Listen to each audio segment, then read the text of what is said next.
E aí pessoal, professor Ricardo Tavares aqui, mais uma vez trazendo conteúdos para vocês, lembrando que hoje o nosso conteúdo continua na vibe de história do Brasil, continua na vibe para lembrar vocês que um dos conteúdos da história que mais cai no vestibular, sobretudo no Enem, é a história do Brasil, e aqui nós vamos trazer, depois de Era Vargas do vídeo aqui de baixo, nós temos hoje o segundo reinado. O segundo reinado, que é um dos temas que mais cai também no Enem. Fica ligado, hoje nós vamos falar sobre isso e prometo que vai ser um vídeo menor que os outros. Tem vídeo aqui de meia hora, vamos fazer um vídeo bem menor, certo? Antes de tudo, mais uma vez, é importante lembrar, vou falar o que o meu amigo fala sempre. Para mim, é muito importante que vocês se inscrevam no canal.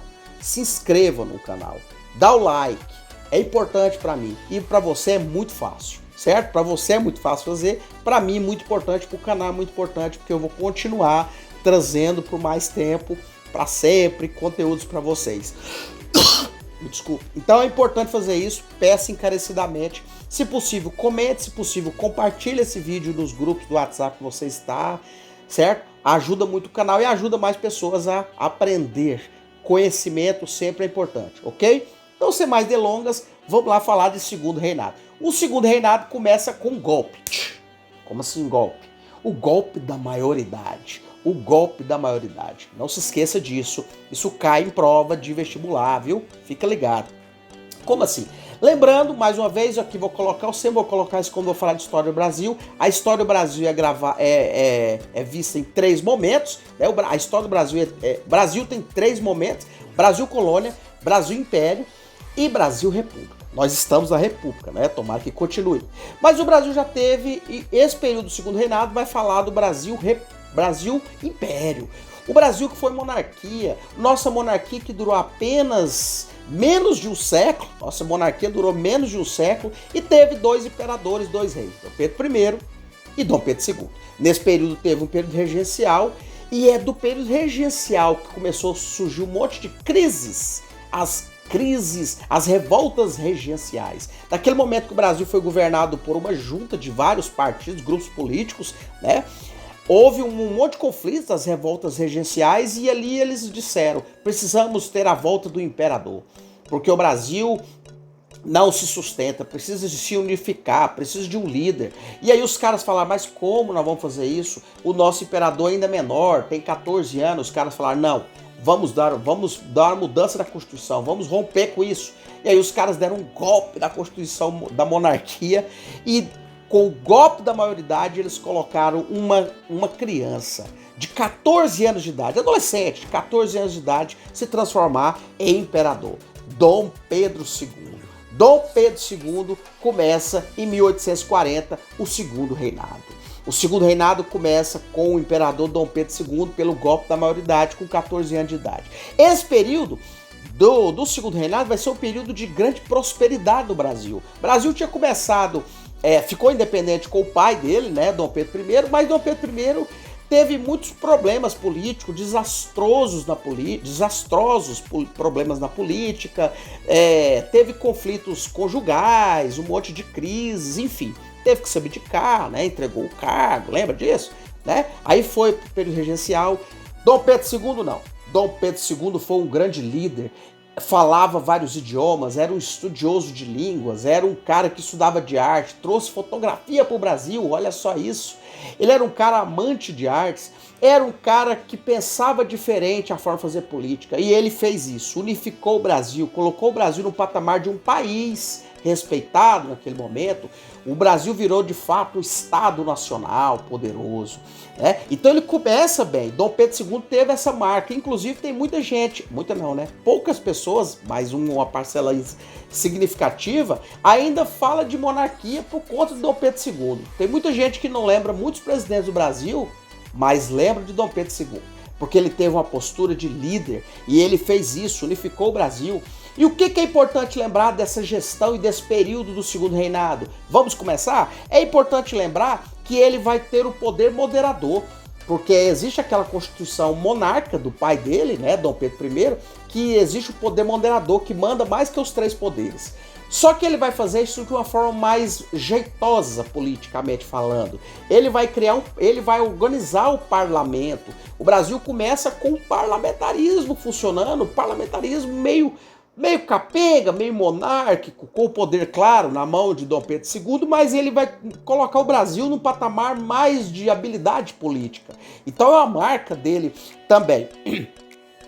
Nesse início de gestão, ele vai atendendo o pedido dos ingleses, né, nessa pauta de acabar com a escravidão. Ele vai, em 1850, a lançar a Lei Eusébio de Queiroz. A Lei Eusébio de Queiroz vai começar o processo de fim da escravidão. A Lei Eusébio de Queiroz falava para acabar com o tráfico de escravos. Peraí, acabar com o tráfico de escravos não era acabar com a escravidão ainda no Brasil. Era proibido traficar, trazer escravizados africanos para cá. Mas continuava a escravidão. Mas isso já era um grande passo. Porque a partir daquele momento vai parar de trazer escravos para cá. Uai, peraí, mas vai continuar? Infelizmente, corrupção vai haver, muito menor, né? Mas vai acontecer. Lembra do vídeo que eu fiz lá embaixo? Sobre Porto das Galinhas, que depois virou Porto de Galinhas? Porto das Galinhas, os caras faziam isso. Traziam os escravos escondidos com navios de galinha. Olha só isso. Navios cheios de galinha. Então essa história aconteceu, né? Lá no Pernambuco. Então fica ligado com essas questões. Então é importante lembrar isso, mas foi um passo importante que é no segundo reinado que começa esse processo. Depois vai ter a lei do ventre livre, a lei do sexagenário, até 13 de maio de 1888, que é a famosa Lei Áurea, assinada pela Princesa Isabel, filha de Dom Pedro II, que acaba de fato com a escravidão no Brasil. Então isso acontece no segundo reinado. E aí, qual outro grande fato do segundo reinado? A Guerra do Paraguai. A Guerra do Paraguai, que vai acontecer de 1864 a 1870, certo? Uma guerra horrorosa, uma das maiores da América. O Brasil vai se juntar ao Uruguai e à Argentina para vencer o Paraguai de Solano Lopes. Vai ser criada a Tríplice Aliança e eles vão destruir o Paraguai, né? Começa um momento difícil, que o Paraguai vai ficar muitos anos com um monte de dívidas, destruído, vai acabar com quase todos os homens. Olha só isso. Enfim, é importante lembrar que a Guerra do Paraguai vai acontecer nesse período do segundo reinado. E para o Brasil, o governo, a gestão de Dom Pedro II, que estava indo bem, vai começar a ter problemas. Sabe por quê? Porque a partir desse momento vai ser criado uma elite dos militares, certo? O exército vai ficar mais forte por conta da Guerra do Paraguai. O exército brasileiro era mais frágil, o Brasil tinha uma marinha forte, que era chamada de Armada. Só que com a Guerra do Paraguai vai ser criada uma elite militar que vai dar problema, vai querer poder do Dom Pedro II, só que ele vai dizer, não, eu sou o imperador. Tem uns traços absolutistas, né, gente? Século XIX, não se esqueça disso. Mas a Guerra do Paraguai vai ter o saldo de criar-se uma elite militar e uma dívida econômica para o Brasil, porque vocês sabem muito bem que guerra só traz morte, destruição e crise econômica, certo? Guerra é isso. E a Guerra do Paraguai não foi diferente, vai começar a ter uma instabilidade, um problema econômico para o país.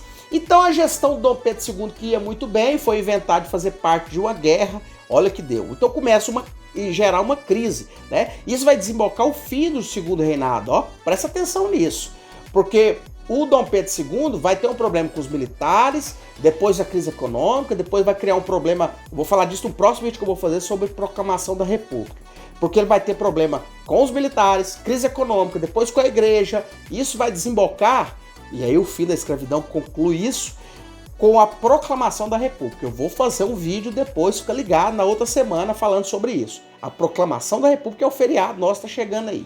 Mas isso são as marcas do segundo reinado. 1850, da década de 50 ali, daquele século XIX, ainda vai ter também a Lei de Terras, que foi uma lei que vai favorecer os grandes donos de terra, ricos, fazendeiros, olha só isso, certo? Naquele momento, por quê? Porque eles tinham medo dos escravos que poderiam ser libertos, de disputar a terra. Olha o problema disso, certo? Então a lei de terras vai contribuir com isso também. Até hoje existe esse debate sobre a lei de terra, vale muito a pena ler sobre isso. O problema dos latifundiários hoje no Brasil, século 20 e 21, fica ligado, certo? E por último, não menos importante, o fim da escravidão. são marcas do segundo reinado. Então, recapitulando, o segundo reinado começa com a lei da maioridade, nós temos a lei de terras, a lei Eusébio de Queiroz, fim do tráfico de escravo, a lei Áurea, o fim da escravidão, a guerra do Paraguai, a gestão exitosa de Dom Pedro II, depois várias crises que vai desembocar ao fim do Império, ao fim da monarquia e a crise da monarquia até a proclamação da República. Esse é o nosso segundo reinado, um dos conteúdos mais importantes. Muito obrigado por estar aqui. Não se esqueça, se inscreva no canal, dê o like e, se possível, compartilhar com todo mundo. Um grande abraço, professor Ricardo Tavares.